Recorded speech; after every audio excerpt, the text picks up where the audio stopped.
Halo guys, selamat datang di channel Shoyan. Kali ini Mimin akan memberikan spoiler Battlestar The Heaven Season 5 episode 134. Baiklah, tanpa basa-basi langsung saja kita ke videonya. Akhirnya Shoyan menerobos ke kelas Douzun.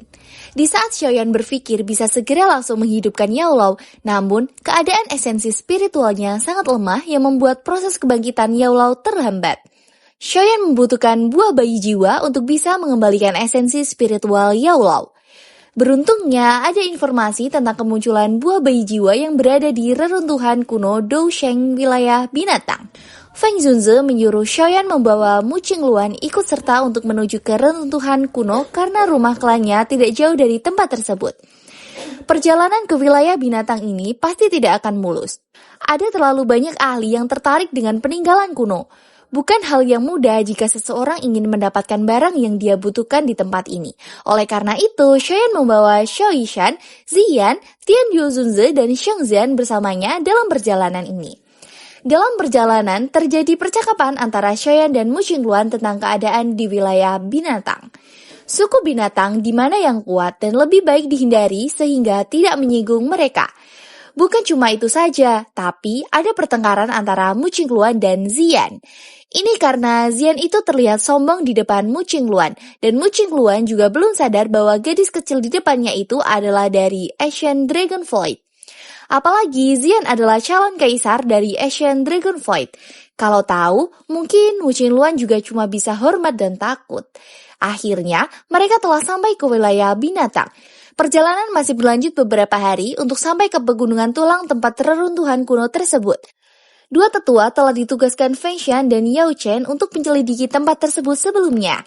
Namun, salah satu tetua pavilion bintang jatuh tersebut dengan panik memberitahu bahwa perkemahan pavilion mereka telah diserang pavilion petir angin. Mendengar hal ini, Mu Qingluan kaget dan marah. Mereka benar-benar berani menyerang. Tetua pavilion bintang jatuh yang disebut Tetua Hu menjelaskan, tidak ada pilihan. Kali ini, bahkan Lei Zunze dari Wayne Lining Pavilion telah datang sendiri. Kami berdua bahkan belum saling bercerita dengannya ketika kami langsung disingkirkan. Dalam amarahnya, Tetua Qi juga akhirnya terluka oleh para ahli dari Wayne Lining Pavilion. Saat ini, beberapa murid sedang merawatnya dan tidak bisa bergerak. Karena itu, hanya aku yang bisa datang dan menyambut kalian. Mu Qingluan bingung. Segera, dia menoleh dan menatap Xiaoyan. Dia berkata, "Guru berkata bahwa kamu akan bertanggung jawab atas segalanya dalam perjalanan ini." Tetua Hu juga segera melihat Xiaoyan setelah mendengar kata-kata Mu Qingluan ini. Dia menangkupkan kedua tangannya dengan hormat dan berkata, "Kamu pasti murid pribadi dari kepala pavilion, kepala junior Xiaoyan kan?" "Haha, aku Hufu," menyapa kepala junior. Xiaoyan tersenyum dan melambaikan tangannya. Tetua Hufu terlalu sopan, panggil saja aku Xiaoyan. Aku tidak layak menyandang gelar kepala junior. Mari kita pergi dan melihat Tetua Qi dulu. Segera, Tetua Hu memimpin jalan untuk pergi ke tempat perkemahan pavilion bintang jatuh. Mu Qingluan bertanya di dalam perjalanannya. "Hei, Xiaoyan, apa yang harus kita lakukan tentang ini? Pavilion petir angin sama sekali tidak memberikan wajah apapun pada pavilion bintang jatuh. Jika kita tidak melakukan apapun, kemungkinan besar kita akan menjadi lelucon orang lain." Xiaoyan tersenyum tipis tapi tidak mengatakan apapun. Namun, itu juga membuat Mu Qingluan merasa sedikit tenang. Dia yakin dengan Xiaoyan. Entah bagaimanapun caranya, pasti Xiaoyan juga akan mereka menerima balasannya. Kembalinya Tetua Hu menyebabkan semua murid pavilion bintang jatuh bahagia. Namun, segera mereka melihat kedatangan Mu Qingluan dan Xiaoyan. Tetua Qi yang sedang terluka parah juga segera bangkit dan menangkupkan tangannya kepada Xiaoyan dan berkata, "Kepala junior, maafkan aku karena tidak dapat menyambut kedatanganmu." Para murid pavilion bintang jatuh sangat marah dengan penyerangan dari pavilion petir angin. Mereka bergumam, "Sialan, bajingan dari Wayne Lining Pavilion itu. Kekuatan utama kami dari pavilion bintang jatuh tidak datang. Jika tidak, mereka tidak akan memiliki kesempatan untuk menjadi sombong." Xiaoyan perlahan berjalan menuju Tetua Qi. Dia memeriksa luka-lukanya sebentar. Setelah itu, dia berkata, "Cederamu cukup serius. Siapa yang menyerangmu?" Tetua Qi menjawab, "Kepala pavilion utara dari Wayne Lining Pavilion, Fei Tian." Xiaoyan kaget saat mendengar ini. Dia langsung tertawa pelan. Dia belum pernah bertemu dengan kepala pavilion utara ini, Fei Tian, selama 2 atau 3 tahun. Namun, dia masih sombong seperti biasanya. Xiaoyan mengeluarkan pil obat dari cincin penyimpanannya dan menyerahkannya kepada ketua Qi. Segera dia bertanya, berapa banyak Douzun yang memiliki Wailening Pavilion? Hanya Lei Zunzi saja. Xiaoyan mengangguk sedikit. Setelah itu, dia perlahan berbalik di depan mata semua orang. Pemimpin junior, kamu... Tetua Hu kaget saat melihat Xiaoyan benar-benar berniat menyerang pavilion petir angin saat ini juga. Ayo pergi, saatnya menghancurkan tempat mereka. Ucap Xiaoyan yang membuat murid pavilion bintang jatuh juga dipenuhi amarah mereka. Sebenarnya, Xiaoyan tidak berniat untuk berperang dengan pavilion petir angin. Namun, karena mereka sendirilah yang mulai menyinggung pavilion bintang jatuhnya, jadi mau tidak mau Xiaoyan juga harus balas dendam kepada mereka. Tidak peduli bahkan jika Clan Heaven Demonic berada di sisi pavilion petir angin, Xiaoyan tidak akan takut. Penyerangan pavilion bintang jatuh segera terjadi. Terjadi keributan besar di markas tenda pavilion petir angin. Laporan dari salah satu murid pavilion petir angin kepada Fei Tian tentang keributan ini. Fei Tian sangat marah. Siapa yang berani mencari masalah di wilayah Wailening Pavilion? Apakah kalian mencari kematian? Tangkap mereka, hidup atau mati. Fei Tian selama bertahun-tahun ini tidak banyak berubah. Kekuatan sedikit lebih kuat namun hanya sampai puncak Douzun bintang 9. Perlawanan antara kedua belah pihak pun terjadi. Namun saat Fei Tian melihat langsung, para murid pavilion petir angin terlihat kewalahan. Mereka benar-benar menjadi samsak tinju dari lawan mereka. Dengan mampu menghabisi semua ahli dari Wailening Pavilion dengan kecepatan seperti itu, kemungkinan orang yang datang bukanlah orang yang lemah. Bolehkah aku tahu teman mana yang menyerang? Ini adalah tempat perkemahan Wailening Pavilion. Mudah-mudahan karena wajah Wailening Pavilion. Sebelum selesai kalimatnya, Fei Tian langsung kaget saat melihat orang tersebut. Haha, kepala pavilion Fei Tian. Kita belum pernah bertemu selama beberapa tahun, tapi kamu masih suka menggunakan nama Wailening Pavilion. Dia dengan marah menyebut namanya. Xiaoyan? Saat itu, Xiaoyan pernah menyebabkan dia kehilangan wajahnya. Itu masih jadi bahan lelucon oleh orang lain. Hal ini menyebabkan keinginan untuk membunuh Xiaoyan menjadi semakin besar di dalam hati Fei Tian. Tidak disangka, dia akan bertemu Xiaoyan lagi di tempat ini hari ini. Fei Tian dengan percaya diri berkata, aku pikir siapa itu? Sebenarnya orang-orang dari pavilion bintang jatuh yang baru saja diusir. Kamu, Tetua Hu dan Qi sangat marah. Jika bukan karena mereka berdua bukan tandingan Fei Tian, kemungkinan mereka tidak akan bisa mengendalikan diri dan menyerang. Fei Tian hanya tersenyum saat melihat ini. Ejekan dalam senyumannya semakin jelas. Mengapa? Kalian telah menemukan beberapa membantu dan siap untuk membalas kami. Fei Tian belum tahu Xiaoyan adalah Douzun. Sekaligus dia yakin bahwa Xiaoyan tidak memiliki kualifikasi untuk berteman dengan Douzun karena kemampuannya. Fei Tian berkata, selesaikan masalah ini dengan cepat. Jangan ganggu kepala pavilion. Dua sosok tiba-tiba muncul di samping Fei Tian. Ya, yang lainnya akan kuserahkan kepadamu. Serahkan Xiaoyan padaku. Aku akan membiarkan anak nakal ini mengembalikan utangnya dengan benar saat itu.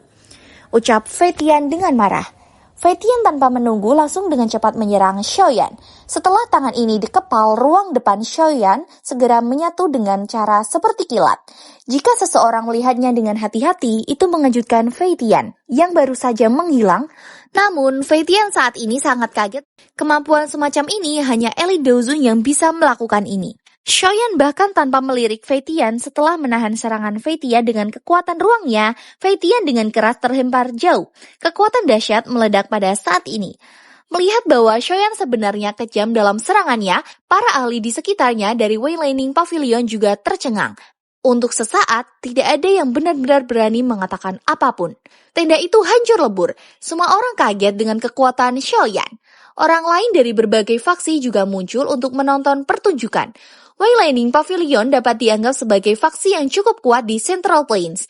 Tidak disangka sebenarnya ada seseorang yang berani menyerang secara langsung. Bagaimana hal ini tidak membuat mereka terkejut dan penasaran? Xiaoyan tidak memperdulikan orang-orang itu. Namun, Lei Zunzi akhirnya muncul. Saat ini berdiri dengan wajah suram. Pada saat ini, ada dua pria tua di samping Lei Zunzi. Yang berada di tangan Lei Zunzi mengeluarkan seteguk darah. Dia kaget, kekuatan yang ditunjukkan Xiaoyan sebelumnya pasti mencapai kelas Douzun. Meskipun dia telah melihatnya dengan matanya sendiri, dia masih tidak dapat mempercayainya. Bocah yang dia pernah kejar sampai dia melarikan diri seperti tikus, saat ini telah mencapai kelas Douzun di hadapannya. Lei Zunze dengan marah berkata, "Xiaoyan, kamu benar-benar berani. Saat itu, diri yang mulia ini telah melepaskan kamu karena Feng Zunze. Namun, kamu benar-benar berani seperti ini." Pavilium angin digunakan untuk menjadi sombong selama tahun-tahun ini. Saat ini mereka dibully oleh generasi muda di tempat seperti itu. Jika dia membiarkan masalah hari ini berhenti, dia benar-benar akan kehilangan seluruh wajahnya. Rasa tidak percaya juga memenuhi hati Lei Zunze saat tahu Xiaoyan sekarang telah menjadi Douzun. Menjadi ahli dari kelas Douzun, Lei Zunze tahu betapa sulitnya untuk mencapai ini. Bahkan, Fei Tian selama bertahun-tahun ini kesulitan untuk mencapai Douzun. Xiaoyan dengan berani menjawab, "Lei Zunze benar-benar tahu bagaimana cara bercanda. Saat itu karena murid Wailening Pavilion lebih lemah dariku, ini benar-benar tidak ada hubungannya dengan kemurahan hatimu." Lei Zunze tentu saja sangat marah. Kita belum bertemu selama beberapa tahun, tetapi lidahmu masih setajam sebelumnya. Aku menyarankanmu untuk pergi secepat mungkin. Karena Feng Zunze, aku tidak akan meributkan masalah ini denganmu, generasi muda ini. Xiaoyan tertawa. Lei Zunze bercanda lagi. Wailening Pavilionmu telah menyerang pavilion bintang jatuhku di depan banyak orang. Mungkinkah ini juga karena wajah Feng Zunze? Lei Zunze perlahan mengepalkan tinjunya. Bagus sepertinya kamu sudah siap hari ini. Dalam hal ini, diri aku akan melihat apa kamu sebagai seseorang yang baru saja memasuki kelas Douzun dapat melakukan hari ini. Xiaoyan menjawab, "Tidak banyak. Yang akan aku lakukan hanyalah mengambil kembali perkemahan pavilion bintang jatuh." Dia perlahan melangkah maju. Api surgawi 3000 Lotus Flame melonjak. Lei Zunze tertawa. "Kalau begitu, kita harus melihat apakah kamu memiliki kualifikasi seperti itu." Orang-orang yang menyaksikan pertarungan juga senang. Xiaoyan ini benar-benar sombong. Dia benar-benar berani melawan Lei Zunze. Sepertinya dia di sini untuk membalas dendam. Wailening Pavilion telah dengan paksa mengusir pavilion bintang jatuh dan bahkan melukai seseorang. Aku pikir pavilion bintang jatuh pasti tidak akan menelan pengkhianatan ini begitu saja. Tidak disangka mereka datang begitu cepat. Mereka juga akhirnya sadar bahwa Xiaoyan ini adalah orang yang pernah memenangkan juara Pil Gathering saat itu.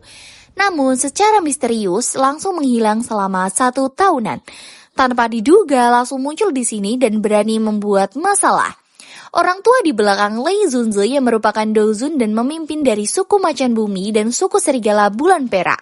Mereka adalah suku cabang dari Heaven Demon Ponic berkata, "Haha, teman muda ini, masalah hari ini hanyalah kesalahpahaman. Tetua Pavilion Bintang Jatuh terluka karena kepala Pavilion Fei Tian terlalu mudah tersinggung dan secara tidak sengaja melukai mereka saat menyerang. Fei Tian sudah terluka olehmu. Ini sudah terbalaskan. Lebih baik berhenti di sini teman muda." Lei Zunze segera menjadi lebih tenang. "Karena pemimpin suku dari suku Harimau Bumi telah berbicara, aku akan menghormatinya. Masalah ini..." Sebelum menyelesaikan kalimatnya, Lei Zunze kaget dengan apa yang telah dilakukan oleh Xiaoyan. Xiaoyan berkata, "Pavilion petir angin telah menghancurkan reputasi pavilion bintang jatuhku di depan umum. Apakah kamu berniat untuk membiarkan wajahku yang malu ini kembali ke pavilion bintang jatuh?" Tetua macan itu berkata, "Teman baik, kamu benar-benar memiliki keberanian seperti itu di hadapan 3 Douzun. Kamu memang layak menjadi juara Pil Gathering. Namun, aku tidak peduli betapa luar biasanya dirimu di dunia manusia. Namun tempat ini adalah wilayah binatang. Ini bukan tempat di mana kamu bisa berperilaku kejam. Tinggalkan tempat ini dan kita bisa membiarkan masalah ini berakhir. Jika tidak, bahkan jika Feng Zunze ada di sini hari ini, aku tidak akan membiarkanmu. Generasi muda ini memahami di mana tempat ini." Segera Xiao Yishan, Tianhu Zunze, dan Xingzan muncul menunjukkan kekuatannya. Saat itu juga kelompok Lei Zunze kaget, tidak menyangka bahwa akan ada 4 Douzun di depannya. Bagaimana mungkin? Sejak kapan pavilion bintang jatuh memiliki begitu banyak elit Douzun? Lei Zunze tidak bisa berkata apapun melihat ini. "Anak nakal yang hebat, jika aku tahu ini saat itu, aku sendiri tidak akan membunuhmu." Xiaoyan tersenyum sedikit dan segera berkata, "Pergilah. Senyum Xiaoyan itu menyebabkan hati Lei Junzi sangat marah. Namun, dalam situasi saat ini, dia juga mengerti bahwa dengan kekuatan kelompok Xiaoyan itu sudah cukup untuk memaksa mereka turun gunung. Lei Junzi melambaikan tangannya setelah dengan paksa menekan amarahnya. Setelah itu, semua murid pavilion petir angin segera meninggalkan tempat tersebut. Lei Junzi berhenti dan berbicara ketika dia melewati Xiaoyan. Xiaoyan, ini terlalu dini bagimu untuk bahagia. Aku akan datang dan mencari bayaran untuk masalah hari ini. Xiaoyan tersenyum dan berkata, aku akan menunggumu kapan saja. Semuanya berjalan baik selama beberapa hari ini. Namun, terdengar kabar bahwa pembunuh misterius berpakaian hitam yang datang ke markas Pitonen Serendip Ground banyak ahli dari Dozun yang hilang secara tiba-tiba. Tetua Hu menjelaskan kepada Xiaoyan, Pitonen Serendip Ground telah bertemu dengan pembunuh misterius itu, semuanya menghilang tanpa kecuali. Bahkan tidak mungkin menemukan mayat mereka. Ini adalah aspek yang menyebabkan suku Pitonen Serendip Ground sedikit panik. Hal terpenting dari sebuah suku adalah garis keturunannya. Tidak ada yang tahu apakah pembunuh misterius itu sedang mempersiapkan sesuatu yang mengumpulkan begitu banyak esensi darah Pitonen Serendip Ground. Segera Xiaoyan berkata, lupakan, masalah ini tidak ada hubungannya dengan kita. Mari diam-diam di puncak gunung ini selama beberapa hari ini dan terus pantau aktivitas peninggalan reruntuhan kuno tersebut. Selain itu, beritahu semua orang untuk tidak berjalan di sekitar tempat itu. Pegunungan Bon saat ini sedang sangat kacau. Akan merepotkan jika beberapa hal dibuat. Setelah itu, Xiaoyan berpikir mengenai Sun Er dan Medusa. Setelah Xiaoyan berhasil menghidupkan gurunya, Xiaoyan pergi ke klan Gu untuk bertemu dengan Sun Er. Dia sadar akan ada banyak rintangan yang akan dia lalui untuk bisa bersama Sun Er. Hanya dengan kekuatan besar, Xiaoyan baru saja akan bisa dianggap oleh klan Gu. Selain itu pula, Xiaoyan memikirkan tentang Medusa terkait keadaan Medusa dan bahkan anak yang berada dalam kandungannya tersebut. Di saat Xiaoyan masih melamun itu, tiba-tiba Xiaoyan merasakan sesuatu. Ternyata tenda milik Xian diserang oleh pembunuh misterius berpakaian hitam. Xian seperti sedang dikendalikan dan tidak sadarkan diri. Pembunuh misterius berpakaian hitam berusaha untuk mendapatkan darah esensi milik Xian. Xiaoyan yang segera datang langsung mencegah hal tersebut dan menyadarkan Xian. Pembunuh misterius berpakaian hitam yang sudah ketahuan akhirnya berusaha untuk melarikan diri. Kamu ingin pergi? Xiaoyan berusaha untuk menyerang orang tersebut. Xiaoyan tahu orang ini terlalu tidak biasa, apalagi targetnya jelas Xian. Jika dia tidak menangkapnya dan menginterogasinya, pasti akan ada banyak masalah di masa depan. Orang tersebut melarikan diri dengan cepat. Setelah itu, Xiaoyan dengan cepat mengejar orang bayangan hitam itu. Pertarungan pembunuh misterius berpakaian hitam dengan Xiaoyan terjadi dengan sengit. Cahaya hijau di bagian mata topeng hantu orang bayangan hitam sekali lagi menyala.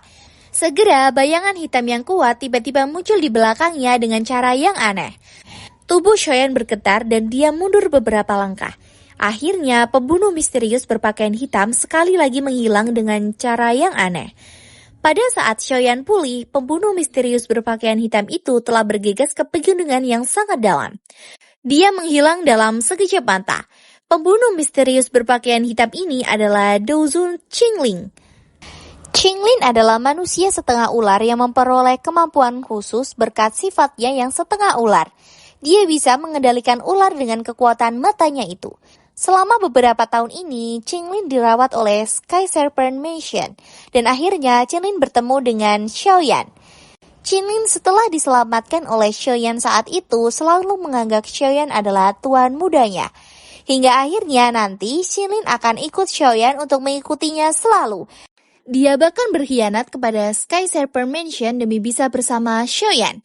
Ya, mungkin cukup sekian saja ya dengan spoiler dari saya tentang Battletoads The Heaven Season 5 episode 134 ini.